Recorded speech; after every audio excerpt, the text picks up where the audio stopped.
Um, then you say about 9/11, everyone remembers where they were on 9/11 because that was a surge of cortisol. But what about a good memory? Everyone can remember some great moment in their life. The first time somebody, like you loved someone and they loved you back, okay, to use an example of something positive. The first Or, kiss, maybe. Maybe the first kiss, everyone remembers. If it was positive, it's not, yeah, if when it was mutual, sometimes sometimes it was a bad, anyway, so anything positive that also pave a neural pathway. So the question is, if you're trying to use this as a tool, if you're trying to study, how can you connect the power of emotion to what you're studying? So many people, and this is what school teachers are taught to use, you tell a little person, you're going to be a famous doctor or writer or something when you grow up, and you think that will get them to study, but it doesn't. If it, they're just thinking, I'm an astronaut, I'm a ballerina, but they don't actually study. So the problem is, and I always talk, people may have heard me talk about this before, it's like animal training. If you tell a dolphin that you want to train it to do a triple flip, then the dolphin doesn't know what a triple flip is. So you have to break it down into tiny steps, which is why I tell people, like, let's say you're studying for a very difficult exam and you tell yourself, I'm going to study for 15 minutes and then have an ice cream. And I know people are all upset about the food thing, but if you can't get yourself to study, or you're at the really hard part, like of a math that you failed before, something that's a real challenge for you, or it's like the first step, then otherwise, if it's easier, you can make it an hour.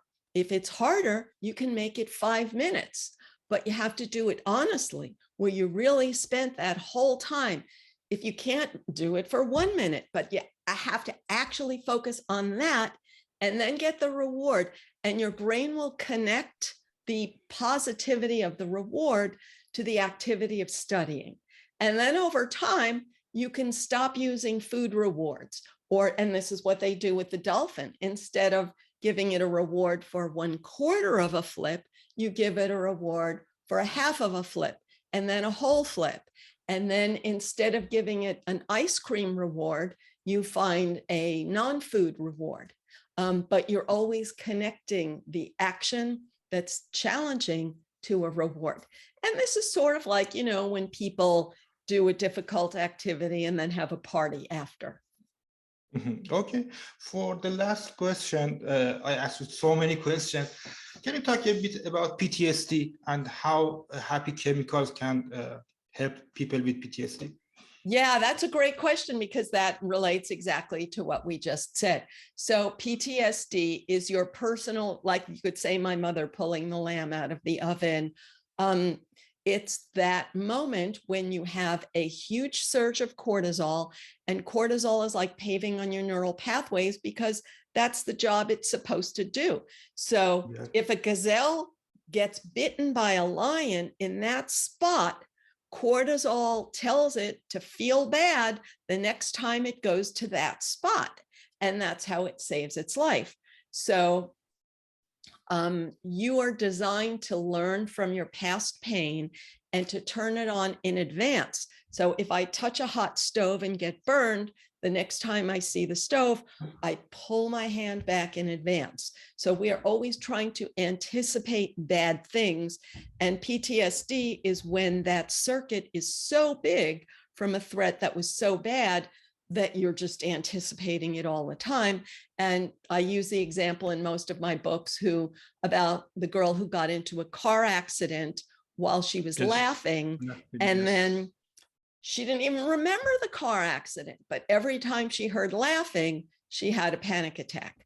So again, the simple answer is to always build an alternative circuit for your preferred reaction, and then to build an exit ramp between the old behavior and the new behavior. So in the case of PTSD, this means you have to find the old circuit. And that's the part that most people don't want to do because it's so painful to go back to that moment. There's more cortisol, yes. Yeah, you have to go back to that moment when you had that bad feeling so that you could build the bridge to leave the bad feeling and connect it to the good feeling. So we know how to build a good circuit. Now, to go back to the bad circuit, you have to go back to that feeling of being powerless and helpless and threatened. And then building the exit ramp is to like building, like making a hole in that balloon that says, my brain is releasing cortisol, but it's not really happening right now because I actually survived that moment and I have survival skills. So it's okay to feel good when this thing happens because I have the skill to protect myself. Okay. And you can do all of that if you can recover that moment, but most people don't want to recover that moment. So they say, oh, I wasn't thinking that. And that's why I love, there's this TV show called In Treatment, where it's each episode is an actual therapy session. When I say actual, it's fiction, it's recreated, but the whole episode is a therapy session. And the therapist is very skilled. I'm not often even praising therapists, but he's really good because if you just tell a person, so here's the thing, if I tell you, think about the first moment when that happened in your past, the person will just get angry at you and leave the room and say, I don't want to think about that. And they attack the therapist and they tell him he's an idiot. So most people don't want to go back to that early circuit. So it takes a little bit. So in therapy, because people could just walk out and leave, they don't tell you to do that. They very slowly weave into it. Whereas in my books, I just tell you to do that because I tell you it's not your fault that most people are insulted if you tell them they're running on an old pathway. But I explain that everybody does this. It's how our brain is designed to work. And the definition of adulthood is knowing that you have this brain wired by childhood and you have to update your operating system. Okay, thank you. And one question just came to my mind. Sorry, I asked you so many questions. You say disorder. For example, we have bipolar disorder or something like this. Are these again related to our happy chemicals, or they are completely different? So this is a very difficult topic because people sue each other over their different opinions over this. So that's why I try to avoid talking about it. But yeah, I've started writing about this and I haven't been able to get the writing published. So I'll send it to you. Okay. Okay. But the whole, what I call this is, it's the disease model of mental illness. And the disease model has created these disorders. It all happened only in the past 30 years. In the past, this was not a belief. And this whole belief was advocated and funded by what's called big pharma, by the pharmaceutical industry. And everybody wants to blame them. But academia and journalism are what are creating it today. Now they are taking funding from the pharmaceutical industry to promote this view of our brain management. But what I just say is we're all wired by past experience.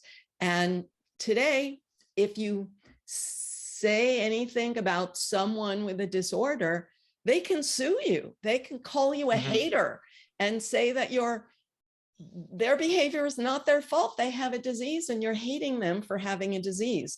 So that's why I just say, you have power over your brain. Your brain was wired by past experience. If you want to look at your wiring, you can, and you can update it. But if you want to embrace the disease model instead, we have that choice in today's world.